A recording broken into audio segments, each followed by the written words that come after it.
figure out what we wanted to do, and we're familiar with Brian's project that he had done in Gavin Brown, Dr. Kid, President Jr.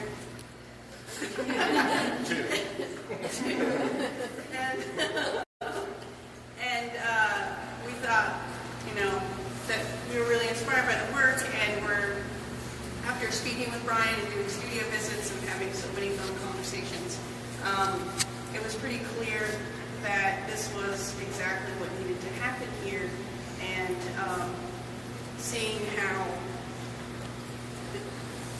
Rhoda processed artwork and how Brian processed artwork and how he's been inspired endlessly by children's art and collector of children's art, doing all of these forgeries, but then also wanting to put another artist and an educator forward. That was really inspiring to us, and also someone who is thinking about the archive and not, archives often remain stagnant, and they're not, they're usually, I don't know, they remain in boxes, and a lot of people don't get to see them, or you have to put on white gloves to touch things. And seeing an artist, which I think only an artist could process the materials in the same, especially this archive, in the same spirit as that Rhoda did, and seeing that endlessly with that energy, and seeing the books that Brian puts out, to how he and Jack, this is his assistant here,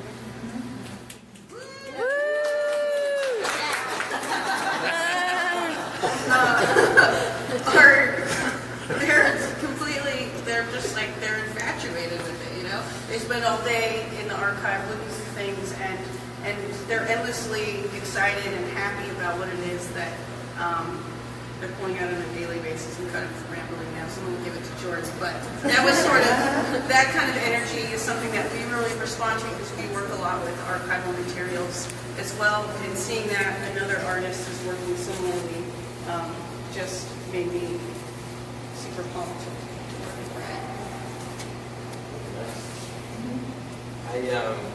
I'm just very touched to have this experience and to work on this civic stage like this. So thank you, May, and Jackie, Mason, everyone else at the Arts Commission for making this possible, and the amazing people we've met in this hallway in the last couple of days. This work tends to turn a lot of heads. It's kind of undeniable in a lot of ways, but it's the ultimate archive. It keeps giving. It's mountains beyond mountains. Pull one thing up and there's infinite boxes more. We've been very inspired by Brian and Brian's work and Brian's practice and Brian's methodologies, and the collection could not have a better shepherd, really, and guide, archivist and ambassador. So thank you, Brian.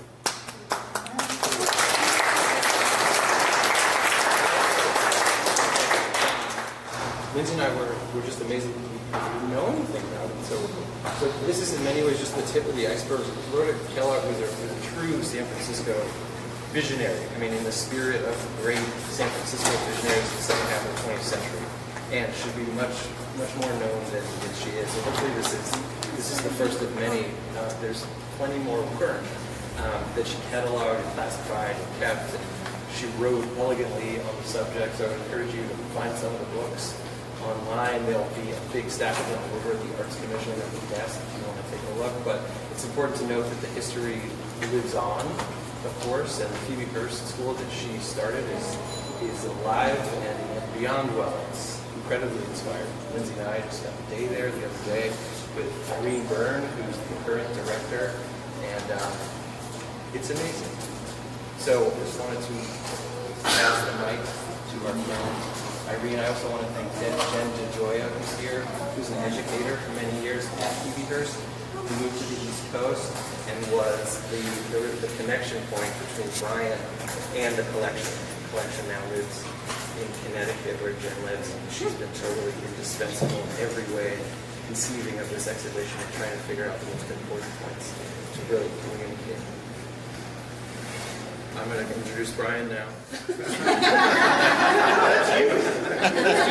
The mirror routine. And we got to show Brian's work, which is incredible. So if you guys don't know, these are kids' copies. So Brian starts with source material, kids' artwork, mostly from books that he's looking at, and then makes it his own. But of course, they're very incredible and strange because kids' copies exactly what they are. Brian making this work. I love Brian. We've got no Brian. Here's Brian alive. Hi, everybody. Thank you so much for coming today. I've got to thank my parents first. You know, I've had very supportive parents. And my father was a commercial photographer, and my mother was a teacher. And you know, growing up, I had so much adoration for my father because he was a artist. But over the past, 5-6 years, I've been focusing on my mother's craft, the art of teaching, which is widely underappreciated in our society at large. So stumbling on the collection through collecting books on children's art, I amassed hundreds of volumes about children's art. But Rhoda's books came to the forefront to me as some of the most amazing encyclopedias on the subject. And these volumes that she wrote in adoration were not to belittle or head shrink children, but actually to celebrate them as almost a strata of consciousness, which is fleeting. And that's a weird thing, like children are so cute that I think the adult world frames them in cuteness and doesn't realize how serious a thing's happening there. Because why do we love children's art, or why does all of modernist great artists like Picasso or Kandinsky or Cy Twombly or Basquiat love children's art? Well, it's a secret, and then unless you speak to a child or sniff around a lot of children's art, you'll never get the answer. I think that someone like a Sufi poet would ask a child, or go and try to understand this kind of lost world. And unfortunately, as the adult world is all too ready to push children into the adult world, into modes of success. And Rhoda is like a great figure that needs more focus, because she is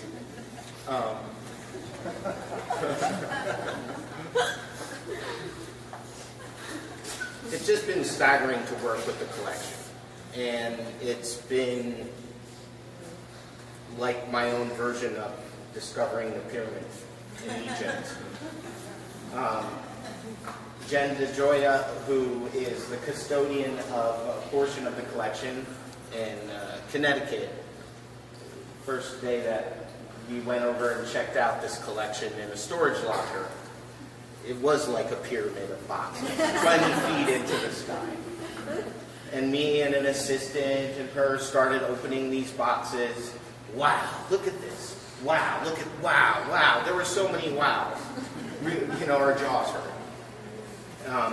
It's incredibly inspiring, but also sobering to see the power of children's art. And Rhoda knew this. And Rhoda assembled probably one of the largest collections of children's art ever. 2 million examples of children's art from around the globe. And there's lots of secrets in there. I mean, one is that maybe we come into this world with intact aesthetic urges, what she would call biological art, and that's what you will see on either of these hallways, the scribbles and the finger paintings. This notion that actually we come in fully developed with sophisticated ideas about art. But the adult world doesn't want to hear that. They want you to get to the stick figure. They want you to get to the shading and the volumetric drawing. So,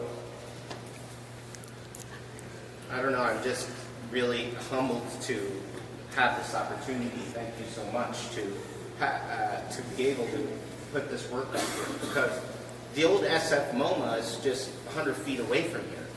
And in 1952, Rhoda Kellogg put together a group of 200 finger paintings. So to be able to do that again, so very close where she did in 1952, is a trip. And I just think it's wild. I was walking around at night, and I really do believe, like, children are shrouded in cuteness, so that the adult world doesn't really necessarily take all the jibber jabber that comes out of their mouth as seriously as they should. But while walking around at night down on these inclines and seeing these houses climb up into the stars, I thought, like, maybe Rhoda moved here because she could feel like a kid. You know, and just thank you so much for everybody coming out and giving me this opportunity.